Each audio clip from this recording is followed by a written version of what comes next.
인간에게 있어서 만남이란 필연적이면서도 운명적인 사건이라 할 수 있습니다. 인간은 태어나면서부터 만남으로 시작을 하죠. 그 첫 번째 만남이 누구의 만남입니까? 부모와의 만남이고, 그리고 형제들과의 만남이고, 더 성장해서는 학교에서의 스승과의 만남, 그리고 또래 친구들과의 만남입니다. 더 성장을 해서는 인생에서의 가장 중요한 만남이라 할 수 있는 배우자와의 만남을 갖습니다. 그래서 누군가가 인생은 만남으로 시작되고 만남으로 성숙하며 만남으로 완성된다라고 말을 했습니다. 그런데 우리 주변에서는 한 번의 잘못된 만남으로 인해서 끝을 모르는 추락을 겪는 이들도 우리 주변에는 여럿 있습니다. 따라서 우리 믿음의 부모들은 자녀들을 위해서 기도할 때 반드시 그 어떠한 기도보다도 만남의 복, 만남의 축복을 위하여 기도해야 합니다. 교회와의 만남도 마찬가지입니다. 건강한 교회를 만난다는 것은 인생의 가장 큰 복이라 할 수 있습니다. 그래서 이러한 유명한 문구가 있지 않습니까? 인생의 방황은 예수 그리스도를 만나면 끝이 나고, 신앙의 방황은 좋은 교회를 만나면 끝난다. 우리 함께 같이 한번 읽어볼까요? 시작. 인생의 방황은 예수 그리스도를 만나면 끝이 나고, 신앙의 방황은 좋은 교회를 만나면 끝난다. 만남의 복이라는 것이죠. 역사에서 위대한 일을 이룬 분들의 삶을 들여다보면 그의 인생 가운데는 반드시 결정적인 운명적인 만남이 있었다는 것을 발견할 수 있습니다. 오늘 본문 또한 이 같은 사실을 우리들에게 잘 보여줍니다. 오늘 본문에서는 하나님의 헤세드가 특별히 만남을 통해 나타나고 있다는 사실입니다. 우리 이제 다 같이 본문으로 들어가서 우리를 향하신 하나님의 살아계신 음성을 듣게 되기를 주님의 이름으로 축원합니다. 따라 하시겠습니다. 얼마든지 살 길이 있습니다. 친정 모압 땅을 등지고 시어머니를 따라 베들레헴에 온 룻은 예상했던 대로 살 길이 막막했습니다.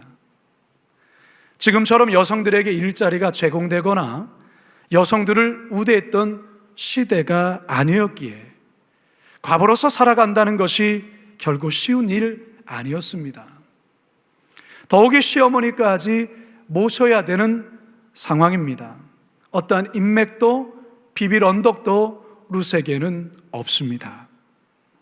자, 그렇다면 룻에게 먹고 살 길이 전혀 없는 걸까요? 아닙니다. 하나님께서 이미 모세 때부터 마련해 놓으신 하나의 장치가 있습니다. 그게 무엇이냐? 바로 이삭 줍기입니다. 여러분, 지금 보여드리는 이 그림, 대단히 유명한 그림이죠. 밀레의 이삭 줍기라는 그림입니다. 하나님께서 가난하고 이 불쌍한 고아들, 과부들, 그리고 나그네를 위해서 오래전부터 이삭 줍기라는 사회 복지를 장치를 마련해 놓으셨습니다. 레위기 19장 함께 읽겠습니다. 시작. 너희가 너의 땅에서 곡식을 거둘 때에 너는 밭 모퉁이까지 다 거두지 말고 내 떨어진 이삭도 줍지 말며 내 포도원의 열매를 다 따지 말며 내 포도원에 떨어진 열매도 줍지 말고 가난한 사람과 거류민을 위하여 버려두라. 나는 너희 하나님 여호와니라. 신명기 24장입니다. 시작. 내가 밭에서 곡식을 벨 때에 그 한 뭇을 밭에 잊어버렸거든 다시 가서 가져오지 말고 나그네와 고아와 과부를 위하여 남겨두라. 그리하면 내 하나님 여호와께서 내 손으로 하는 모든 일에 복을 내리시리라. 아멘. 성도 여러분, 하나님은 믿음을 쫓아서 목숨 걸고 베들레헴까지 온 이 룻, 그냥 굶도록 내버려 두지 않습니다. 살 길을 예비해 두신 것이죠. 룻은 이삭 줍기를 발견하고서 이삭 줍기 현장으로 뛰어들어갑니다. 오늘 본문 2절에서 3절 상반절입니다. 시작.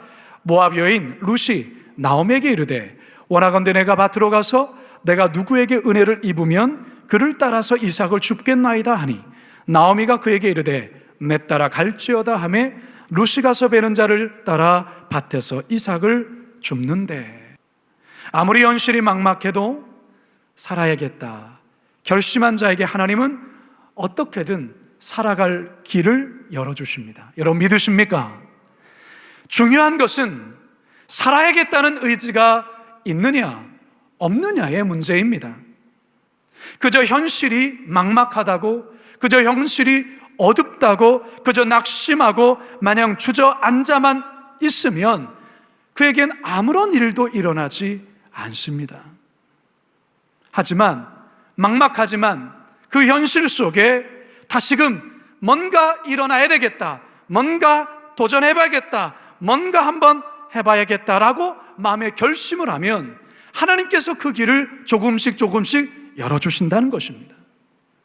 여러분 룻의 상황을 보면 룻은 불리한 조건이란 조건은 다 가지고 있습니다. 그녀는 이방인이며 모압 여인입니다. 그녀에게 보호자인 남편이 없습니다. 그녀에게 아는 사람도 없습니다. 챙겨주거나 도와줄 사람도 전혀 없습니다. 그야말로 맨 땅에 헤딩해야 하는 상황입니다.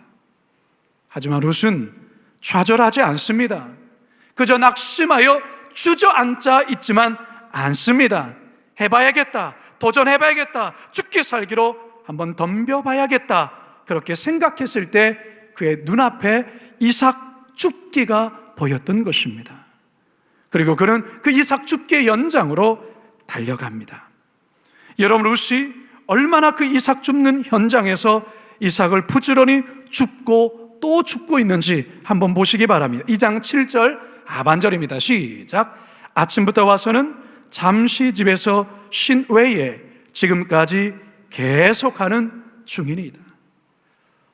허리가 끊어질 정도로, 그리고 손이 부르틀 정도로 룻은 줍고 또 줍고 있습니다. 성도 여러분, 코로나로 인해서 우리 경제가 말이 아닙니다. 경제만 그러겠습니까? 모든 것이 그렇습니다. 지금 청년 실업 최고치를 찍고 있다고 합니다. 청년들만 그러겠습니까? 사회 전반이 다 그렇습니다. 코로나가 우리의 일상을 이렇게까지 바꿔놓는가? 그러한 탄식이 날 정도입니다. 자, 그렇다면 세상 탓하고 시대 탓하고 부모 탓하며 그저 앉아만 있는다면 그에게는 아무런 일이 있지 않습니다. 여러분, 살 길은 얼마든지 있습니다. 살 길은 얼마든지 있습니다. 하나님께서 우리들에게 예비한 이삭 줍기가 있다는 것입니다. 여러분, 그것을 찾으셔야 합니다. 그것을 발견하셔야 됩니다. 그것을 발견하셨다면 그 현장으로 뛰어들어가야 됩니다. 그리고 그곳에서 이 룻처럼 허리가 끊어질 정도로, 손이 부러뜨릴 정도로 성실하게 부지런히 이삭을 줍고 또 주어야 합니다. 바로 그런 자에게 하나님이 또 다른 헤세드의 은혜를 마련하시는 것입니다. 바라기는 여러분의 삶에서의 이삭 줍기가 무엇인지 찾아보시고 그 이삭 줍기를 통해 다시 일어서시며 하나님의 헤세드 가운데 더욱더 나아가시기를 주님의 이름으로 축원합니다. 두 번째 한번 따라 하시겠습니다. 우연한 만남은 없습니다. 이제 룻에게 3절부터 역사적인 만남이 시작됩니다. 자, 3절 하반절 5절까지입니다. 시작. 우연히 엘리멜렉의 친족 보아스에게 속한 밭에 이르렀더라. 마침 보아스가 베들레헴에서부터 와서 베는 자들에게 이르되 여호와께서 너희와 함께 하시기를 원하노라 하니 그들이 대답하되 여호와께서 당신에게 복 주시기를 원하나이다 하니라. 보아스가 베는 자들을 거느린 사원에게 이르되 이는 누구의 소녀냐 하니 그저 발길이 닿는 대로 우연히 들어간 밭에서 룻은 아침부터 쉬지 않고 이삭을 줍고 있습니다. 어느 정도 이삭을 주었다면 이제 다른 밭으로 가야 되는 상황입니다. 그런데 그때 마침 보아스가 밭에 왔다가 이 룻을 보게 됩니다. 여러분, 이 기가 막힌 타이밍, 여러분 어떻게 생각하십니까? 우연의 일치일까요? 어찌어찌 하다 보니 그렇게 되어진 걸까요? 성도 여러분, 하나님을 믿는 자들에게는 우연이란 없습니다. 우연이란 단어는 믿는 자들에게 적당한 단어가 아닙니다. 우연한 것처럼 보이지만 그 우연함 속에 하나님의 필연이 있는 것입니다. 우리가 성경을 읽다 보면 하나님의 놀라운 역사가 기가 막힌 타이밍과 우연처럼 보이는 어떤 만남 속에 이루어지는 것을 알 수 있습니다. 이스라엘의 위대한 리더인 모세의 경우가 그렇습니다.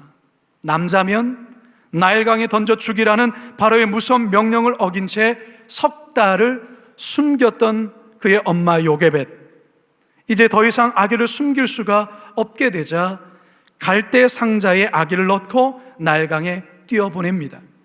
그런데 놀랍게도 그 갈대 상자는 바로의 공주가 목욕하기 위해 나일강에 나온 그 시간에 도착을 합니다. 공주의 눈에 발견되었고 또한 갈대 상자를 열었을 때 아기가 울자 공주의 마음속에 모성애가 발동하게 됩니다. 그래서 그 아이를 안게 되어주죠. 이 기가 막힌 타이밍, 이 바로 공주와의 이 운명적인 만남, 바로 이 만남을 통해 하나님께서 모세의 삶 가운데 역사적인 일들을 이제 이루어 가십니다. 이삭이 그의 아내인 리브가를 얻게 된 사건도 마찬가지죠. 어느 날 아브라함이 그의 종 엘리에셀에게 하란 땅에 가서 이삭의 친족 중에 배필될 사람을 찾아오라 지시합니다. 그런데 하란 땅은 헤브론에서도 수백 킬로 떨어진, 아니 그 이상 떨어진 너무나도 먼 곳이었고 또한 이 종은 한 번도 가본 적이 없습니다. 그리고 집 주소를 알려준 것도 아닙니다. 무작정 가서 아브라함의 친족 중에 이삭의 배필될 여성을 찾아오라는 것입니다. 이 말도 안 되는 이 미션을 받고 엘리에셀은 우여곡절 속에 하란까지 가게 되고 우물가에 서서 하나님께 기도를 하지요. 배필될 여인을 찾게 해달라고. 그 기도가 끝남과 동시에 어떤 여인 하나가 물을 깃기 위해 우물가로 나옵니다. 그가 누굽니까? 바로 이삭의 아내인 리브가였습니다. 잠언 16장은 우리에게 이런 말씀을 전합니다. 함께 따라하겠습니다. 시작. 사람이 마음으로 자기의 길을 계획할지라도 그의 걸음을 인도하시는 여호와시니라. 할렐루야. 사람이 마음으로 자기의 길을 계획해도 그 걸음을 인도하시는 분은 여호와 하나님이라는 사실입니다. 다시 말해서 우리 인생의 걸음을 인도하시는 분은 우리 주 하나님이다, 그 말이에요. 사랑하는 성도 여러분, 우리의 인생에서의 만남은 결코 우연한 만남은 없습니다. 노사연 씨의 노래처럼 우리 만남은 우연이 아니야. 맞습니다. 성경적인 노래 가사이죠. 하나님 우리 인생 속에 일어나는 다양한 만남을 통해 우리를 때로는 훈련하시고 우리를 성장케 하십니다. 때로는 나랑 맞지 않는 그 어떤 사람, 때로는 참 미움이 되어지는, 미워하게 되는 그 사람을 통해서도 하나님은 우리에게 그 사람을 붙이셔서 우리의 모난 성품을 깎으시고 훈련케 하시고 연단하신다는 겁니다. 따라서 우연한 만남은 없습니다. 우연하게 보이지만 그 속에 하나님의 필연적인 사건과 하나님의 뜻이 있습니다. 바라기는 우연한 만남을 가장하여 우리의 삶에 찾아오시는 그 하나님을 오늘도 만날 수 있게 되기를 주님의 이름으로 축원합니다. 마지막 세 번째 따라하겠습니다. 사람을 통해 역사하십니다. 자, 그렇다면 우리는 이 시점에서 이 보아스라는 사람을 좀 더 자세히 살펴볼 필요가 있습니다. 이 보아스라는 사람이 룻기서에서 대단히 중요한 역할을 합니다. 성경에서는 이 보아스를 어떻게 소개하고 있는지 함께 2장 1절을 같이 한번 읽겠습니다. 시작. 나오미의 남편 엘리멜렉의 친족으로 유력한 자가 있으니 그의 이름은 보아스더라. 자, 성경은 먼저 보아스를 나오미의 남편 엘리멜렉의 친족임을 밝히고 있습니다. 이 같은 사실은 앞으로 나오미와 룻의 인생에 대단히 중요한 요소로 이제 곧 작용하게 됩니다. 두 번째로 그는 유력한 자다 이렇게 소개하고 있습니다. 이 유력하다라는 이 히브리어 단어를 분석해 보면 재력가, 도덕적으로 명망 있는 그런 뜻이에요. 유력자, 재력 있고 도덕적으로 명망 있는. 이 보아스란 이름의 뜻도 그 안에 쉼이 있다, 쉼 있는 사람, 그런 뜻입니다. 솔로몬 성전에 성전을 떠받치는 두 개의 큰 기둥이 있습니다. 여러분 무엇인지 아십니까? 하나는 야긴이요, 하나는 보아스입니다. 따라서 이 보아스는 마치 베들레헴에서 큰 기둥과 같은 존재라는 것입니다. 하나님은 아무런 힘도 능력도 없는 룻에게 힘이 있고 기둥과도 같은 보아스를 만나게 하심으로 그를 향한 헤세드를 베풀고 있습니다. 8절 함께 읽습니다. 시작. 보아스가 룻에게 이르되 내 딸아 들으라. 이삭을 주우러 다른 밭으로 가지 말며 여기서 떠나지 말고 나의 소녀들과 함께 있으라. 우리가 이 보아스를 앞으로 계속해서 만나면서 이 사람이 어떤 사람인가를 우리는 계속해서 알게 될 것입니다. 이 사람은 참 겸손한 사람입니다. 그리고 친절한 사람입니다. 4절에서 우리가 좀 전에 4절을 읽었지만 먼저 일하는 일꾼들에게 인사를 건네며 먼저 축복하고 있습니다. 4절을 한번 보시겠습니까? 시작. 마침 보아스가 베들레헴에서부터 와서 베는 자들에게 이르러 여호와께서 너희와 함께 하시기를 원하노라 하니 그들이 대답하되 여호와께서 당신에게 복 주시기를 원하나이다 하니라. 사장님이 먼저 사원들에게 축복하고 있어요. 축복하고 있어요. 자, 우리 옆 사람에게도 이렇게 한번 인사하겠습니다. 여호와께서 당신과 함께 하시기를 원합니다. 우리 함께 인사하겠습니다. 여호와께서 당신과 함께 하시기를 원하십니다. 네, 얼마나 아름다운 인사며 축복입니까? 이 인사를 한 보아스에게 배로 그 축복이 되돌아오고 있죠. 그의 일꾼들이 보아스를 향해서 동일한 복을 빌고 있습니다. 사실 이 보아스는 신약에서의 예수 그리스도를 예표하는 인물입니다. 그리스도의 그림자라 할 수 있겠습니다.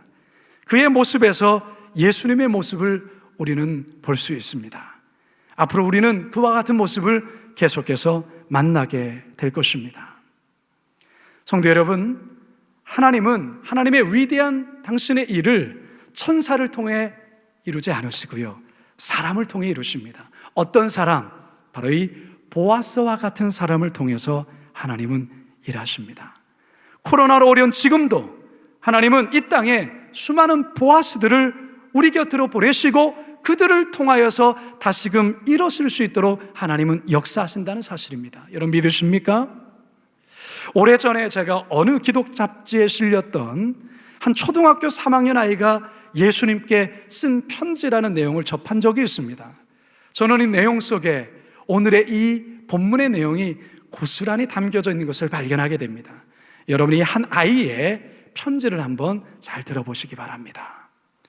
사랑하는 예수님, 안녕하세요. 저는 구로동에 사는 용욱이에요. 구로 초등학교 3학년이고요. 제가 사는 방은 할머니 말씀대로라면 박스만 해서 4식구 겨우 잠을 잘 정도예요. 그래서 엄마는 구로 이동에 있는 술집에서 주무시고 새벽에 오셔요. 아빠는 청송교도소에 계시는데 엄마는 우리 보고 죽었다고 말해요. 지난 4월달 부활절날 제가 엄마 때문에 회개하면서 운 것 예수님 보셨죠? 저는 친구들이 우리 엄마 보고 술집 작부라고 말하는 게 죽기보다 싫었어요. 매일 술 먹고 주정하면서 다 같이 죽자고 하는 엄마가 얼마나 미웠는지 몰라요.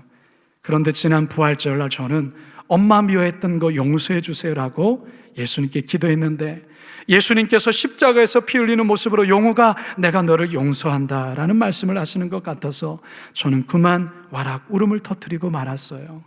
그날 교회에서 찐계란 2개를 부활절 선물로 주시길래 집에 갖고 와서 할머니와 어머니에게 드리면서 생전 처음으로 전도를 했어요. 예수님 믿으면 구원을 받아요. 몸이 아파서 누워 계신 엄마는 화를 내시며 구원만 받아서 사냐?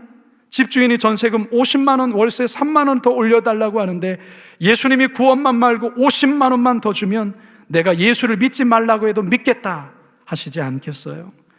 저는 엄마가 예수님을 믿겠다는 말이 신이 나서 기도한 거 예수님 아시지요? 학교 갔다 집에 올 때도 몰래 교회 들어가서 기도했잖아요. 근데 마침 어린이날 기념 글짓기 대회가 덕수궁에 있다면서 우리 담임 선생님께서 저를 뽑아서 보내주셨어요. 예수님, 그날 제가 1등상을 타고 얼마나 기뻐했는지 아시죠? 그런데 그날 저녁에 뜻밖의 손님이 찾아오셨어요. 글짓기의 심사위원장을 맡으신 노 할아버지 동화작가 선생님이 물어 저희 집에 찾아오신 거예요. 할아버지는 엄마에게 똑똑한 아들을 두었으니 힘을 내라고 위로해 주셨어요. 그리고 그 할아버지는 자신이 지으신 동화책 5권을 놓고 돌아가셨어요. 저는 밤늦게까지 할아버지께서 지으신 동화책을 읽다가 깜짝 놀랐어요. 그것은 다름 아니라 책갈피에서 흰 봉투 하나가 떨어지는 것이 아니겠어요? 펴보니 생전 처음 보는 수표였어요. 엄마에게 보여드렸더니 엄마도 깜짝 놀라시며 세상에 이럴 수가, 이렇게 고마운 분이 계시다니 말씀하시다가 눈물을 흘리셨어요. 저는 마음속으로 할아버지께서 가져오셨지만 사실은 예수님께서 주신 거예요 라고 말하는데 엄마도 그런 내 마음을 아셨는지 용호가 예수님이 구원만 주신 것이 아니라 50만 원도 주셨구나. 너무나도 신기한 일이 주일날 또 벌어졌어요. 엄마가 주일날 교회 가겠다고 화장을 10개 하시고 나선 거예요. 대예배 가신 엄마가 얼마나 우셨는지 2눈이 솔방울만 해가지고 집에 오셨더라고요. 나는 엄마가 우셨길래 또 같이 죽자고 하면 어떻게 하나 겁을 먹고 있는데 용호가 그 할아버지한테 빨리 편지 써. 엄마가 죽지 않고 열심히 벌어서 주신 돈을 꼭 갚아드린다고 말이야 라고 하는 것 아니겠어요? 저는 엄마가 저렇게 변하신 것이 참으로 신기하고 감사했어요. 고마우신 예수님, 참 좋으신 예수님 감사합니다. 할아버지께서 사랑으로 주신 수표는 제가 커서 꼭 갚을게요. 그러니까 제가 어른이 될 때까지 동아 할아버지께서 건강하게 사시도록 예수님이 돌봐주세요. 이것만은 꼭 약속해 주세요. 예수님, 너무나 좋으신 예수님, 이 세상에서 최고의 예수님을 용욱이가 찬양합니다. 예수님 사랑합니다. 용욱이 드림. 지금 우리의 삶도 참 많이 힘듭니다. 많이 어렵습니다. 그런데 여러분, 살 길이 없는 게 아닙니다. 살 길이 있습니다. 우리의 삶에 여전한 하나님의 헤세드가 있습니다. 살기로 결심하면, 살기로 작정하면 하나님께서 여러분의 삶에 이미 남겨두신 그 이삭 줍기, 그게 보이게 될 겁니다. 크게 보일 겁니다. 그거 찾으셔야 합니다. 그리고 부지런히 그 이삭 줍기 하셔야 합니다. 다른 사람보다, 그 누구보다 부지런히 성실하게 이삭을 줍고 또 주셔야 합니다. 게을러서 안 됩니다. 그리고 우리의 삶에 우연을 가장한 우리 하나님께서 우리 인생의 다양한 보아스를 보내주십니다. 여러분 따라서 여러분 힘내셔야 합니다. 여러분 그 우연을 가장해서 찾아오신 그 하나님을 꼭 붙드셔야 합니다. 바라기는 우리의 인생 속에 이삭 줍기와 또한 우연을 가장한 만남을 통하여 우리들에게 찾아오시고 우리에게 그 하나님의 헤세드를 보여주시는 하나님의 그 사랑, 은혜, 인애, 인자함, 그 하나님의 헤세드를 통하여 이 어려운 코로나 시대 잘 이겨나가시기를 주님의 이름으로 축원합니다.